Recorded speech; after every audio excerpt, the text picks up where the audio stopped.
29 परिवार एक साल से इंतजार कर रहे हैं कि सरकार उन्हें कंपनसेट करे। घर तोड़ दिए गए और वायदा ये किया गया था कि आपको जल्द आपको ज़मीन दे दी जाएगी। हालांकि जो नियम ये कहते हैं कि जब अगर किसी भी सरकारी प्रोजेक्ट के लिए अगर सरकार ज़मीन का अधिग्रहण करती है तो पहले जो लोग हैं उन्हें कंपनसेट किया जाता है, उन्हें ज़मीनें दी जाती हैं, फिर उनका जो है घर, ज़मीनें, खेत जो भी हैं वो लिए जाते हैं। लेकिन यहाँ कुछ और ही दिखा। बिल्कुल एयरपोर्ट के साथ स्टेट लैंड पर बताया जाता है कि 29 घर परिवार थे जो कि 1947 के बाद यहाँ पर रह रहे थे।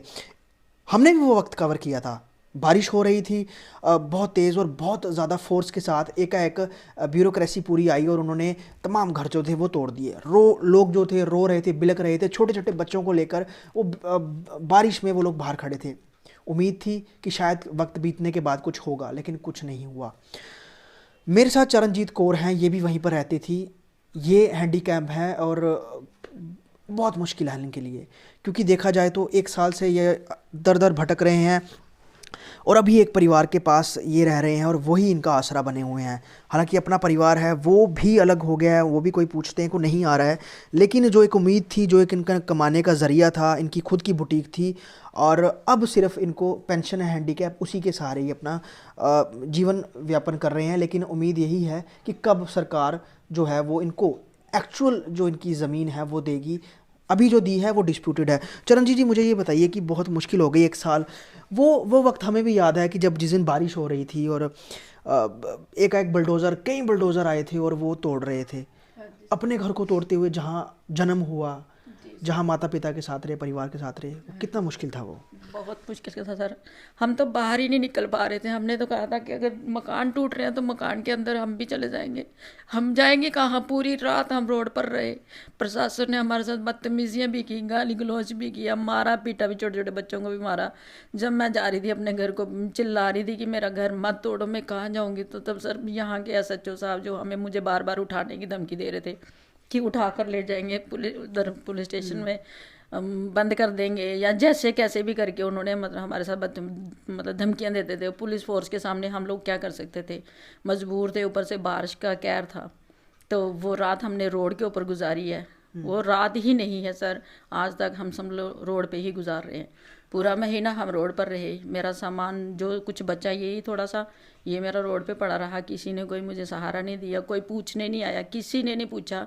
रात उस 2 दिन से हमने खाना तक नहीं बनाया था। जब भी हम लोग तो 1 महीने से इतने परेशान थे, खाना बनाते थे, पुलिस आ जाती थी, खाना बनाते थे, कभी नोटिस आ जाते थे, ये चाय बनी हुई रह जाती थी। हम लोगों ने इतने डिस्टर्ब थे, कोई कहने की बात नहीं।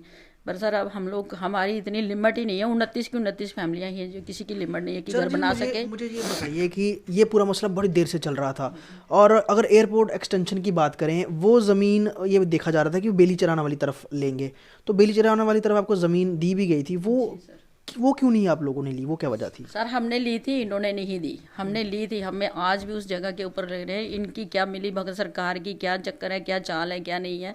वो जगह हम वही तो बोले हैं DC मैम को कि हमें वो जगह क्यों नहीं दे रहे हो, वो तो गवर्नमेंट की लैंड है, वो तो खाली पड़ी है। ये डिस्प्यूटेड लैंड हमें क्यों दे रहे हो? वहाँ जाएंगे। आज भी हम, अगर गरीब बंदा 2 लाख रुपए कंपनसेशन दिया, 2 लाख से आज क्या बनता है सर? आज के दौर पे किसी को भी पूछो, 19 से पूछो, 2 लाख में कुछ बनता है? 2 लाख तो आज मजदूर ले जाता है। आपका जो पोर्शन है जो तोड़ा गया था, आज भी वो खुला पड़ा हुआ है, ना ही उसे बाउंड्री की गई है। तो अगर इतना वक्त लगाना था, एक साल तक आपने कुछ किया भी नहीं, तो वक्त दे देते, आपको कुछ ज़मीन दे देते। हमने डिमांड की थी इनसे। हमने बार बार इनको यही बोला था। हमने, हमारी पब्लिक जितनी भी थी, जितने भी लोग थे, वो एग्री थे। और ये एडमिनिस्ट्रेशन झूठ नहीं बोल सकता, ये बोल सकता है। कोर्ट में भी हमने यही अर्जी दी थी कि अगर नहीं है तो आपको 31 मार्च तक हमें टाइम दे दो। बच्चों का मिड सेशन भी चल रहा था, सब पढ़ाइयाँ चल रही थी, लोगों के कारोबार थे, अपना समेट लेते। अब नई जगह पे जाकर हम इन्होंने तो घर तो छीने छीने, हमने तो रोजी रोटी भी छीन ली है। अब नई जगह पे कौन कहाँ कैसे काम करेगा? वहाँ सब अपना प्राइवेट काम था, कोई सर्विस वाला नहीं था। वहाँ पे गरीब लोग थे, और 29 फैमिलियाँ पूरी की पूरी टोटल गरीब थी। कोई नहीं, वहाँ तो एक कर्नल साहब थे जो वो आए थे, वो भी बाद में आकर यहाँ पे रहे। और चलो, उन्होंने आर्मी में नौकरी की है, उनका अपना है। हमारा तो कोई सारा सब प्राइवेट सेक्टर था। कोई अपने घर पे सब्जी बेचता था, कोई अपनी छोटी मोटी दुकान चलाता था एयरपोर्ट के सहारे। चलो, किसी की चाय की दुकान चलती थी, किसी का कुछ चलता था। मेरा खुद का ये सिलाई का काम था और अच्छा चलता था। अब तो हम बिल्कुल ही नीलो के बैठ गए सर। आप हैंडीकैप भी हैं और परिवार जिनके साथ रहते थे वो भी आपके साथ नहीं रहता, मतलब कहें कि एक दोहरी मार है, काम भी बंद हो गया, परिवार से भी अलग हो गए। परिवार टूट गया, घर टूट गए, सब कुछ खत्म हो गया। और अब तो पेट पूजा ही खत्म हो गई है ना। पेट पालना सबसे ज्यादा जरूरी है ना। फैमिली को तो समेटेंगे तो कारोबार कहाँ से लाएंगे, कहाँ से खाएंगे, घर में कहाँ से बनाऊंगी। मतलब कहीं और हमने देखा है कि जम्मू में कहीं रिंग रोड का प्रोजेक्ट चल रहा है, कहीं 4 लेन हो रहा है, कहीं और इस तरह से वहाँ भी ज़मीनें ली जाती हैं और ज़्यादातर हमने देखा कि सरकार मुआवजा दे रही है पर्टिकुलर इस जगह। और आप लोग 1947 से आगे बसे हुए हैं, बहुत पुराने हैं, बसाया गया और आपके सामने ही ये एयरपोर्ट बना होगा, आपको याद होगा।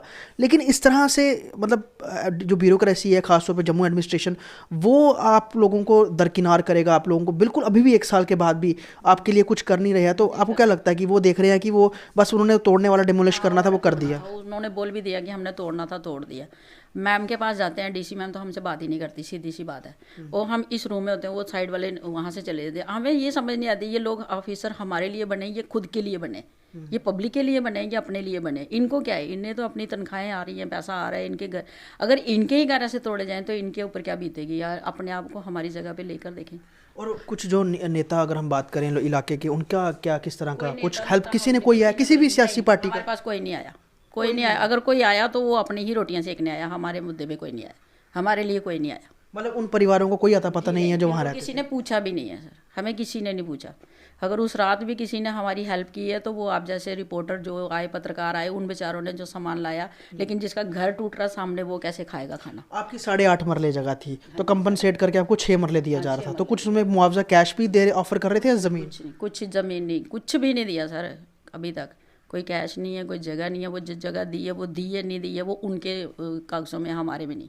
मतलब कि शहर के लिए एयरपोर्ट बन रहा है, उसको एक्सटेंड कर रहे हैं, उसको बढ़ा रहे हैं, उसको बेहतर बना रहे हैं, लेकिन वो जिनके आशियाने थे उनके लिए कुछ भी नहीं है। आपको लगता है एयरपोर्ट अथॉरिटी भी इसके लिए कुछ कर सकती थी? हाँ, अथॉरिटी कर सकती थी, अथॉरिटी सब कुछ कर सकती थी, लेकिन अथॉरिटी ने हमारे साथ कोई बात ही नहीं की। उन्होंने उन्हीं के साथ बात की है। और यहाँ तक हमने ये भी सुना था कि अथॉरिटी चाहती थी कि हमें ये जगह नहीं चाहिए। वो अथॉरिटी प्रशासन से, इनसे, एडमिनिस्ट्रेशन से पैसा मांग रही थी। इन्होंने उनको पैसा वापस ना देने की बजाय हम ही लोगों को उठा दिया, हमारे घरों को तोड़ दिया। 1 साल बीत जाने के बाद पिछले साल 27 नवंबर को वो दिन अभी भी याद है किस तरह से पूरी कार्रवाई हुई थी। लेकिन अब वो जो 29 परिवार बिखर गए हैं और ख़ासतौर पर चरणजीत कौर जैसी महिला जो कि हैंडीकैप भी है, परिवार से भी अलग हो गई, अपना जो कमाने का ज़रिया था वो भी ख़त्म हो गया। प्रशासन उसकी तरफ बिल्कुल ध्यान नहीं दे रहा, उनकी बिल्कुल भी इस तरफ उनकी इंटरेस्ट नहीं है कि वो जाने, वो समझें कि वो परिवार कैसे रह रहे हैं। और जिनको आपने निकाल दिया था एकाएक, तो उनको वो कहाँ रहेंगे? कई लोग तो जिनके पास साधन था वो तो अपना कहीं किराए पर रहकर गुजारा कर रहे हैं बहुत मुश्किल से, लेकिन वो भी लोग, खासतौर पर चरणजीत कौर जैसे, जो कि किसी घर में अभी रह रहे हैं बिना रेंट के, ऐसे ही इनको किसी ने सहारा दिया है, कब तक रहेंगे? और जो इनके मुआवजे हैं वो सरकार क्यों नहीं दे रही है, ये बहुत बड़ा सवाल है। और इसके बाद अभी इन फ्यूचर कभी भी कोई प्रोजेक्ट के लिए अगर सरकार ज़मीन का अधिग्रहण करती है तो लोग क्या सरकार को ट्रस्ट में रहकर अपनी ज़मीन देंगे? ये बहुत बड़ा सवाल है, क्योंकि इनकी हालत देखकर सबका यही कहना है कि अगर इनके साथ ये बीती है तो बाकी लोगों के साथ क्या होगा अगर कल को उनकी ज़मीन सरकार लेती है तो। वीडियो जर्नलिस्ट पवन शर्मा के साथ ख्वाहिश पटियार, स्टेट टाइम्स जम्मू।